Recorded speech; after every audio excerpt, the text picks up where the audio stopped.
भाव में भी 33% महिला आरक्षण, ताकि विकास में रहे नारी की भी साझेदारी। अब नेतृत्व की बारी है, नारी शक्ति वंदन की जिम्मेदारी है।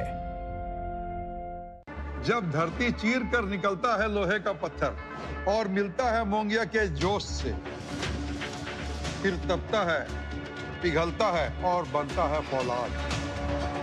अब होता है सरिया सारी खूबियों के साथ। मोंगिया स्टील, मजबूत देश का मजबूत सरिया।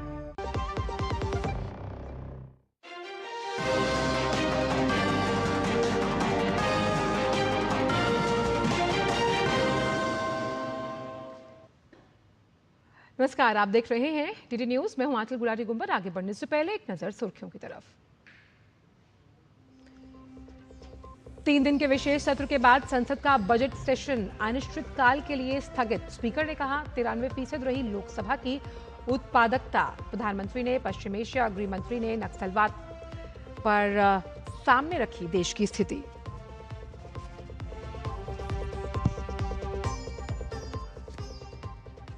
लोकसभा में महिला आरक्षण बिल पारित नहीं होने के बाद सरकार का संकल्प, महिलाओं को दिलाकर रहेंगे अधिकार। बीजेपी समेत एनडीए सांसदों का विपक्ष के खिलाफ प्रदर्शन।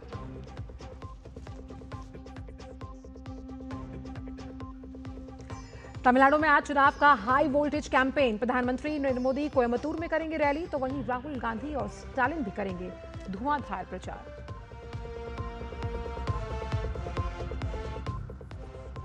पश्चिम बंगाल में पोलिंग बूथ के आसपास होगी लक्ष्मण रेखा। 100 मीटर के दायरे में मतदाता के अलावा किसी को नहीं मिलेगी एंट्री।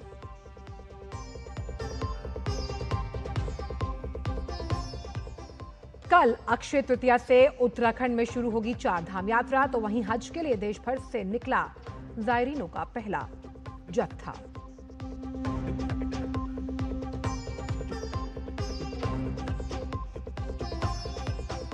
और ट्रंप के दावों को ईरान ने किया खारिज। कहा कहीं नहीं जाएगा ईरान का यूरेनियम।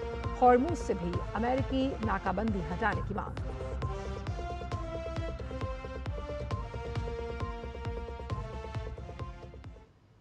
और आइए अब जानते हैं इन सभी खबरों को विस्तार के साथ। संसद का बजट सत्र अनिश्चितकाल के लिए स्थगित हो गया।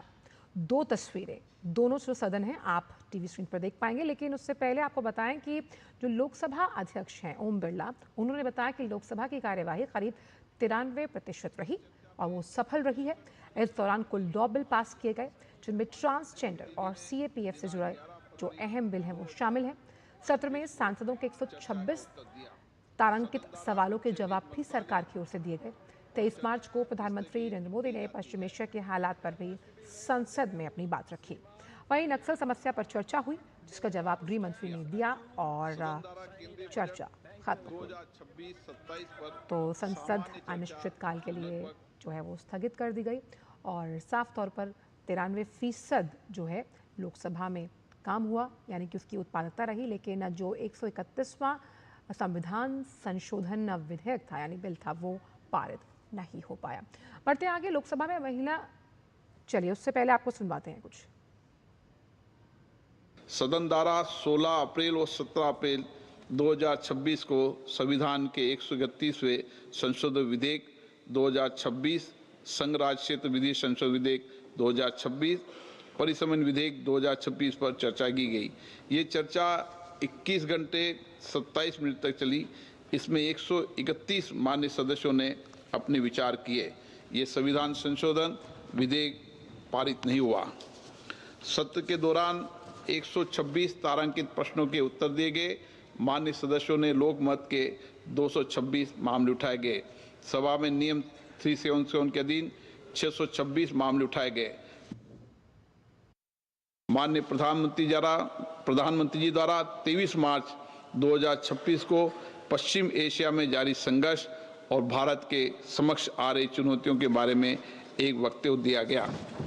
माननीय सदस्य, आपके सहयोग से लोकसभा में इस सत्र की कार्य उत्पादकता 93% रही। इस सत्र में माननीय सदस्यों द्वारा 121 वक्तव्य भारतीय भाषा में दिए गए, जिनका समांतर भाषांतरण सुचारू रूप से किया गया। माननीय सदस्यगण, मैं सभा की कार्रवाई को पूरा करने में सभापति तालिका में शामिल अपने माननीय साथियों को उनके योगदान के लिए आभार व्यक्त करता हूं। लोकसभा में महिला आरक्षण विधेयक पारित न होने पर शिवसेना नेता शायना एनसी ने विपक्ष पर निशाना साधा। उन्होंने कहा कि विपक्ष महिला विरोधी है। शायना ने कहा कि 27 साल तक हमने लगातार इंतजार किया और विपक्ष ने सिर्फ नाटक। राहुल गांधी की नीति, नियत और नाटक सब लोग ने देख लिया। ये कोई डिले नहीं था, ये उनका डिजाइन था, जहां वो चाह रहे थे कि लोगों को गुमराह करना। देखिए, ये बिल्कुल स्पष्ट है कि विपक्ष महिला विरोधी है और शेम ऑन यू, क्योंकि ये इतिहास बनने जा रहा था। 27 साल हमने लगातार इंतजार किया, संघर्ष किया, और आपने क्या किया? आपने सिर्फ आपकी नाटक जताई पार्लियामेंट में।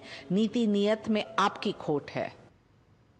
वहीं राज्यसभा सांसद और लेखिका सुधा मूर्ति ने भी निराशा जताई। उन्होंने कहा कि ये महिलाओं के लिए नीति निर्माण बैठक का हिस्सा बनने का एक अच्छा अवसर था। इसके साथ ही उन्होंने ये भी कहा कि ये सकारात्मक बदलाव किसी न किसी दिन जरूर होगा। I feel sad. It was one good chance for women to become a part of the policy making. I feel sad, but I hope that one or other day it will happen. Any social change requires time, and I'm positive one or other day it will happen. वहीं महिलाओं के लिए आरक्षण से जुड़ा bill पारित न होने पर राम जन्मभूमि बाबरी मस्जिद मामले में पूर्व वादी इकबाल अंसारी ने विपक्ष को आड़े हाथों लिया है। महिलाओं का सम्मान, सभी धर्मों में महिलाओं का सम्मान है। बेटी के रूप में, माँ के रूप में, बहन के रूप में, सारी जगह हर जरूरतमंद आदमी ये सोचता है कि महिलाओं का सम्मान होना चाहिए। सरकार ने ऐसा कदम उठाया था कि महिला आरक्षण, विपक्ष ने उसको जो है नहीं पास होने दिया। ये दुर्भाग्यपूर्ण है। हमारा तो यही मानना है कि महिलाओं का बराबरी का सम्मान होना चाहिए। वहीं वाईएसआर कांग्रेस पार्टी के प्रमुख वाईएस जगनमोहन रेड्डी ने कहा कि लोकसभा में ये विधेयक जो है पारित नहीं होने से ना तो दक्षिण भारत के साथ न्याय हुआ, ना ही महिलाओं के साथ। आंध्र प्रदेश के पूर्व मुख्यमंत्री रेड्डी ने शुक्रवार को एक्स पर लिखा, विपक्षी दलों को खुद से गंभीरता से सवाल करना चाहिए। उन्होंने क्या हासिल किया? ना तो दक्षिण को न्याय मिला और ना ही महिलाओं को। महिलाओं के आरक्षण विधेयक को स्थगित कर उन्होंने खेद इस पर जताया। उन्होंने कहा कि भाजपा की आंध्र प्रदेश इकाई के अध्यक्ष PVN माधव ने महिला आरक्षण विधेयक का विरोध करने को लेकर कांग्रेस पर निशाना साधा और कहा कि उसे इसके गंभीर परिणाम भुगतने होंगे। उन्होंने कहा कि ये दुर्भाग्य है कि कांग्रेस सांसदों ने संसद में पेश महिला आरक्षण विधेयक और लोकसभा निर्वाचन क्षेत्रों के परिसीमन के खिलाफ मतदान किया। उन्होंने कहा कि इस विधेयक का विरोध कर कांग्रेस ने खुद को बेनकाब कर लिया है।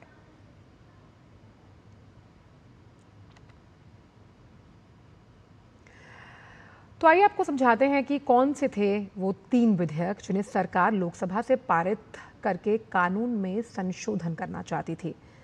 तो संविधान 131वां संशोधन बिल 2026, यूटी यानी राज्य केंद्र शासित जो प्रदेश हैं कानून संशोधन विधेयक 2026 और परिसीमन विधेयक 2026, ये 3 वो बिल थे जिन्हें पारित करवाना चाहती थी सरकार।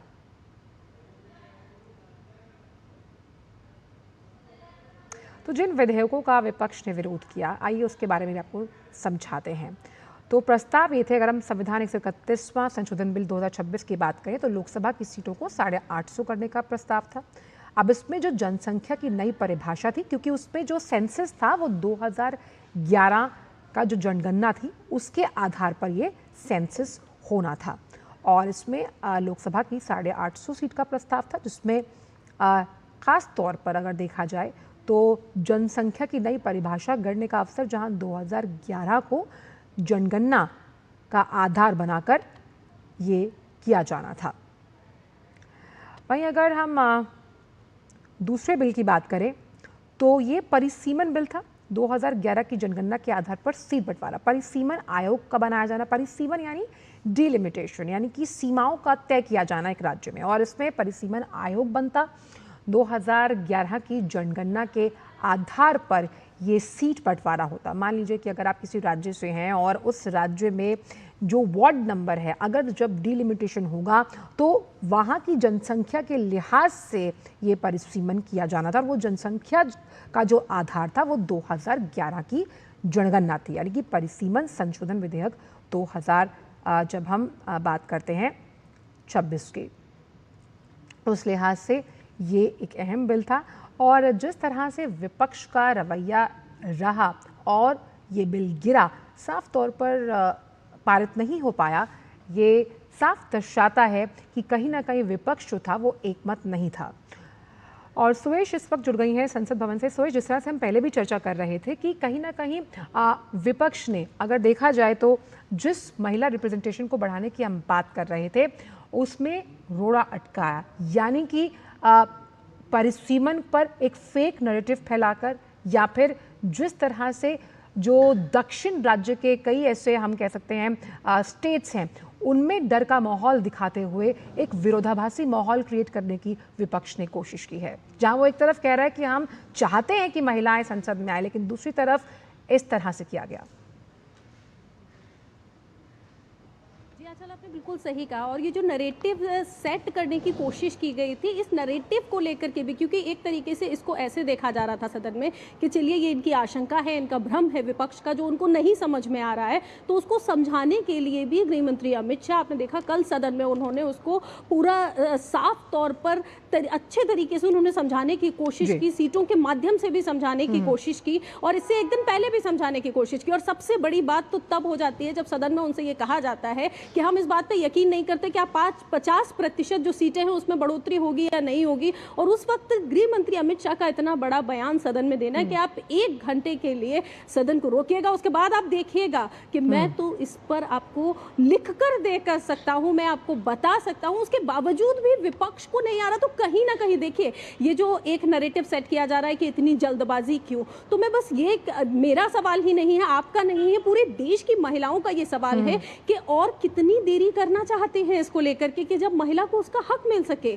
और जबकि ये ऐसा नहीं है, प्रधानमंत्री नरेंद्र मोदी ने भी भरे सदन में खड़े होकर पूरे देश से कहा था कि ये आप महिलाओं को कुछ दे नहीं रहे, उन पर एहसान नहीं कर रहे हैं, ये महिलाओं का हक है और अब उनको मिलना चाहिए। और जिस परिसीमन की ये बात कर रहे हैं कि इसको क्यों किया जा रहा है, 2011 की जनगणना क्यों ली जा रही है, 2026 की नहीं ली जा रही है, तो ये हम सभी जानते हैं कि अगर 2026 की ली जाती तो ये 2032 तो क्या उससे आगे भी जा सकता था। क्यों देरी की जा रही है महिलाओं को उनका हक देने के लिए, और वो हक जिसकी के वो हकदार हैं वो उसको मतलब उसको लेने के लिए डिजर्विंग है वो महिलाएं। वो महिला जो पंचायती राज में तो आप खड़ा कर सकते हैं, पंचायती चुनावों में आप खड़ा कर सकते हैं, लेकिन आप ये बर्दाश्त नहीं कर सकते कि जब वो सदन में खड़ी हो आप उनके लिए नीतियां बना सकते हैं, लेकिन उन्हीं नीतियों को बनाने में अगर वो आपके बराबर खड़ी हो जाए, उसके बराबर का हक देने में आप क्यों कतरा रहे हैं। और ऐसा नहीं है कि इस बिल को या इस आरक्षण को लेने की बात आंचल आप भी जानती हैं कि पहली बार की जा रही हो,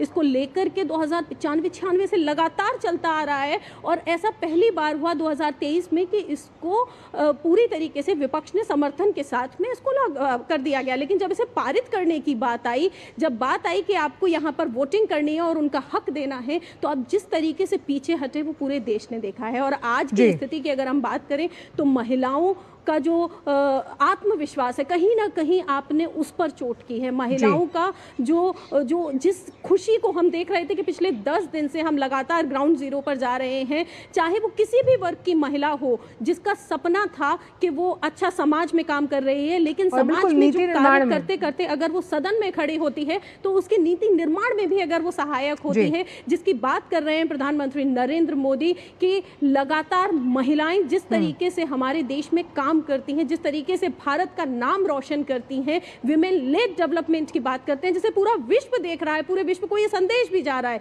लेकिन हमारे ही देश की कुछ पार्टियां या कहें जो विपक्ष है या राहुल गांधी के नेतृत्व में जो एक साथ से इकट्ठा होकर के महिलाओं के खिलाफ जो वोटिंग कल की गई है, यकीनन आज उसका आक्रोश आपको पूरे देश भर में देखने को मिल रहा है। विपक्ष ने राहुल गांधी के अगुवाई में जिस तरह से ये फैसला दिया और जो है बिल पारित नहीं हो पाया, लेकिन अगर हम इसके बाद देखें जो तमाम रिएक्शन सामने आ रहे हैं, जिस तरह से संसदीय कार्य मंत्री ने भी ये कहा, किरेन रिजिजू ने, कि अब प्रधानमंत्री के नेतृत्व में ये लड़ाई जारी रहेगी और महिलाओं को उनका हक मिलेगा। और इसी तरह साफ तौर पर गृह मंत्री अमित शाह ने भी कहा कि हम उन्हें उनका ये हक दिला कर रहेंगे, क्योंकि वाकई में ये बात हक की है। जी बिल्कुल आंचल, अभी हमने जब बात की कमलजीत शेरावत से, बीजेपी सांसद हैं, साथ साथ बांसुरी स्वराज से भी बात की। कमलजीत शेरावत का साफ कहना था कि देखिए अब देश की जो महिलाएं हैं वो जानती, हम कोई भ्रम नहीं फैला रहे थे और ये यकीनन सत्य भी है कि पिछले 11 साल से हम देख सकते हैं कि किस तरीके से माननीय प्रधानमंत्री नरेंद्र मोदी महिलाओं के हक की, बालिकाओं के हक की बात करते हैं। बालिकाओं को उनके जन्म से पहले न मार दिया जाए, उसको लेकर के उनकी योजनाओं को, बेटी पढ़ाओ बेटी बचाओ से लेकर के महिला के अंतिम जो समय आता है तब तक वो खुद में आत्मनिर्भर कैसे रह सकती है, किसी के आगे हाथ ना फैलाना पड़े, अपने आत्मविश्वास को कैसे जगा सकती है, इन तमाम सभी योजनाओं को पिछले 11 साल से हम देख रहे हैं कि वो कागजों पर नहीं है, धरातल पर उतरी है। जब राजनीतिक में उतरने की बात आई तो जिस तरीके से अभी उन्होंने कहा कि पूरा देश जानता है कि हमारे पास उतना बहुमत नहीं था और अब बीजेपी पीछे नहीं हटेगी। महिलाओं को लेकर के, महिलाओं के हक को लेकर के जो लड़ाई है वो देश जानता है। जब हम बहुमत में आएंगे तो हम इसको करेंगे। तो जो महिलाओं को लेकर के जो आवाज प्रधानमंत्री नरेंद्र मोदी ने उठाई थी, कोशिश भी की थी, देखिए ये 3 दिवसीय सत्र जो हम लगातार कह रहे हैं ये बहुत विशेष हो जाता, इतिहास रचने वाला ये जो सत्र था ये हो सकता था। 3 ऐसे संशोधन विधेयक लाए जा रहे थे कि अगर ऐसा हो जाता तो न सिर्फ भारत में बल्कि पूरे विश्व में ये 21वीं सदी का एक ऐसा संशोधन विधेयक पारित होता, ऐसा बिल पारित होता जो अपने आप में एक ऐतिहासिक बात हो सकती थी, इतिहास रच सकता था। लेकिन उसके ऊपर जो मंशा थी विपक्ष की, जो विपक्ष का जो जिस तरीके का उन्होंने पूरा जाल बिछाया था और अंत में जो समय था कि जिस समय उन्हें सपोर्ट करना चाहिए था उस समय जिस तरीके से वो बैकफुट पे गए, यकीनन पूरे देश ने देखा। और आज की महिलाएं देखिए, कुछ चीजें होती हैं जो राजनीति से हटकर करके की जानी चाहिए, क्योंकि जब एक महिला अपने घर से बाहर कदम निकालती है, बिल्कुल जिनको पार्टी लाइन से उठकर जहां हक की बात है वहाँ पर आपके इस साथ की ज़रूरत होती है। और जिस तरह से विपक्ष ने, चाहे क्या डर रहा होगा उनके मन में कि महिलाएं अगर नीति निर्माण में एक अहम पद पर आसीन होंगी तो ये देश की गरिमा, देश के विकास की इस यात्रा में हमेशा के लिए एक अनुपम अवसर होता। खैर, बहुत बहुत शुक्रिया आपका सुरेश, इन तमाम जानकारी को हमसे साझा करने के लिए। वहीं आप चलिए सुरेश, जाने से पहले ये भी समझना चाहेंगे आपसे कि किस तरह से, सुरेश के पास वापस चलेंगे कुछ देर में, लेकिन लगातार जिस तरह से अब रिएक्शंस सामने आ रहे हैं और वो रिएक्शंस कहीं ना कहीं ये बता रहे हैं कि किस तरह से जिस तरह इस बिल को विपक्ष ने पारित नहीं होने दिया तो अब पूरा देश विपक्ष की मंशा पर सवाल उठाएगा। और सवाल उठाना लाजमी है सुरेश, उसकी वजह ये है कि जिस वुमेन लेड डेवलपमेंट की बात मैं, आप या पूरा देश करता है उसमें महिलाओं के नेतृत्व, महिलाओं की फैसला लेने की क्षमता, उस समावेशी विकास की जब हम बात करते हैं तो ये मुमकिन तब हो पाता जब राजनीति में उनका जो प्रतिनिधित्व है वो बढ़ता। जी बिल्कुल आंचल, और उसी प्रतिनिधित्व पे, उसी जो उसकी क्षमता है, महिलाओं की जो क्षमता है, उसी पर तो विपक्ष ने कहीं ना कहीं सवाल उठाया है। और इसीलिए न सिर्फ बीजेपी कह रही है बल्कि जैसा कि कमलजीत शेरावत से अब से कुछ देर पहले हम बात कर रहे थे, बीजेपी सांसद हैं, उन्होंने साफ कहा कि हमारा तो जो दिल टूटा है वो टूटा ही है, हमने बहुत कोशिश की 3 दिन से लगातार। और देखिए ये पूरे देश ने देखा कि चर्चा की इस सत्र में कोई कमी नहीं रखी गई, रात को 1:30 बजे तक इस सत्र पर चर्चा की गई। उसके बावजूद भी आपके सवाल, आपकी मंशा क्लियर नहीं हो रही है। आप जो कह रहे हैं वो केंद्र सरकार आपके जवाब देने के लिए तैयार है। एक दिन पहले, कल जो गृह मंत्री ने बोलना था, आप सोचिए उससे एक दिन पहले भी गृह मंत्री ने इंटरवीन करते हुए उनके सवालों का जवाब दिया और साफ तौर पे ये साफ कर दिया कि जिस तरीके से ये कह रहे थे कि दक्षिण भारत की सीट में कमी आ जाएगी, उन्होंने ये भी साफ किया कि केरल में अभी 20 हैं, बढ़कर के अगर परिसीमन होता है तो ये 30 सीट हो जाएंगी।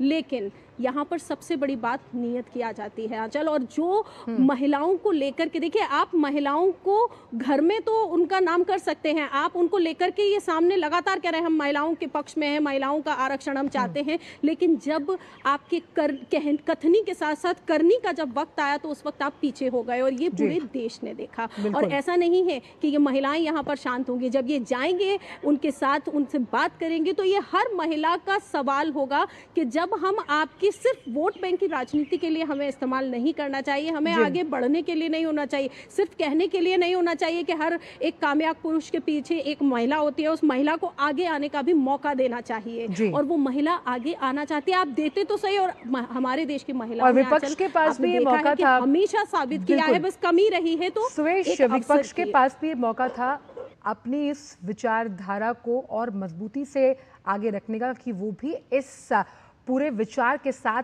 एकमत हैं, समन्वय बिठाते हैं कि जब हम विकसित भारत 2047 की बात करते हैं तो आधी आबादी का योगदान इसमें बहुत महत्वपूर्ण है। बहुत बहुत शुक्रिया आपका सुरेश, इन तमाम जानकारियों को हमसे साझा करने के लिए।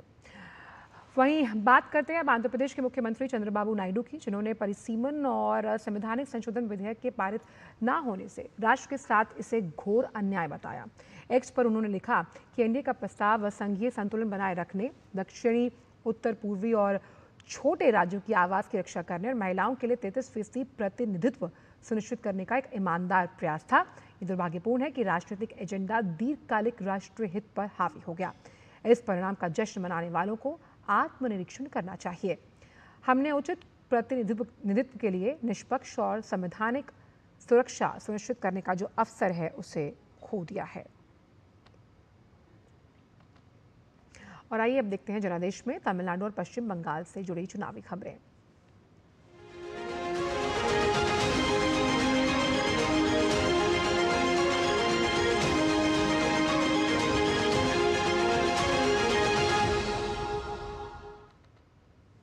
तमिलनाडु में आज हाई वोल्टेज कैंपेनिंग देखने को मिलेगी। प्रधानमंत्री नरेंद्र मोदी आज कोयम्बटूर में एक विशाल जनसभा को संबोधित करेंगे। प्रधानमंत्री यहां एनडीए उम्मीदवारों के पक्ष में प्रचार करेंगे। तमिलनाडु में 23 अप्रैल को एक चरण में मतदान होगा। माना जा रहा है कि प्रधानमंत्री की आज की रैली से बीजेपी कार्यकर्ताओं, खासतौर पर बूथ पर डटे कार्यकर्ताओं का मनोबल बढ़ेगा। ये भी देखना होगा कि कल लोकसभा में महिला आरक्षण से जुड़ा संशोधन बिल गिरने के बाद क्या प्रधानमंत्री के चुनावी भाषण में इस बात का जिक्र होगा। क्या प्रधानमंत्री यहाँ विपक्ष के तौर तरीकों को जनता के सामने रखेंगे। तमिलनाडु जीतने के लिए चुनाव प्रचार में बड़े बड़े दिग्गज अब चुनावी मैदान पर उतर आए हैं। कांग्रेस के वरिष्ठ नेता राहुल गांधी भी आज यहां 3 चुनावी रैलियों को संबोधित करेंगे। महिला आरक्षण बिल लोकसभा में गिरने के बाद कांग्रेस की ये पहली चुनावी रैली होगी। राहुल गांधी पार्टी के पक्ष में माहौल बनाने की कोशिश करेंगे। इस दौरे को आगामी चुनावों के मद्देनजर अहम माना जा रहा है, जहां वे विभिन्न क्षेत्रों से जनता से सीधे संवाद करेंगे।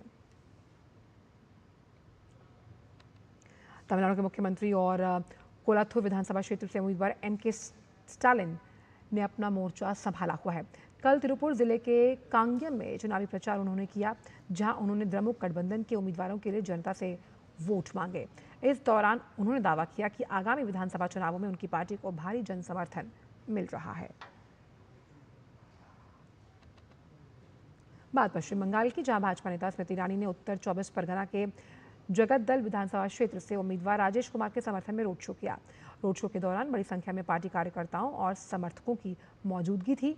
समर्थकों ने नारेबाजी करते हुए लोगों से भाजपा के पक्ष में मतदान करने की अपील की। बंगाल विधानसभा चुनाव को लेकर निर्वाचन आयोग ने मतदान प्रक्रिया को निष्पक्ष और पारदर्शी बनाने के लिए बड़े और सख्त कदम उठाए। पोलिंग बूथ के चारों ओर 100 मीटर का क्षेत्र सफेद चौक से चिन्हित किया जाएगा, जिसे लक्ष्मण रेखा की तरह माना जाएगा, जहां केवल मतदाताओं को ही प्रवेश की अनुमति होगी। मतदाता सत्यापन की प्रक्रिया बूथ के बाहर बीएलओ और सरकारी अधिकारियों द्वारा कर पाएंगे, जबकि अंदर भी अतिरिक्त जांच की व्यवस्था रहेगी। वोटर स्लिप वितरण को लेकर भी सख्ती बढ़ा दी गई। घर घर जाकर स्लिप सीधे मतदाताओं को देने के निर्देश हैं। चुनाव आयोग ने यह भी सुनिश्चित किया है कि किसी भी तरह के फर्जी मतदान को रोकने के लिए फोटो और सूची के आधार पर कड़ी जांच की जाएगी। इसके साथ ही बॉडी कैमरा, माइक्रो ऑब्जर्वर्स और सीसीटीवी निगरानी के जरिए पूरी चुनावी प्रक्रिया पर पैनी नजर रखी जाएगी, ताकि चुनाव पूरी तरह से शांतिपूर्ण और निष्पक्ष संपन्न हो पाए।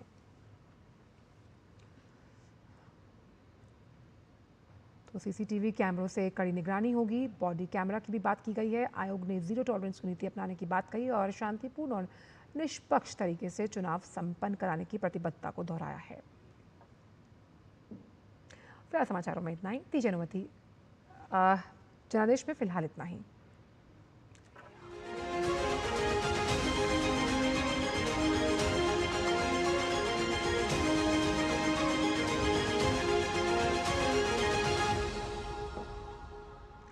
और फिलहाल समाचारों में इतना ही। दीजिए अनुमति, नमस्कार।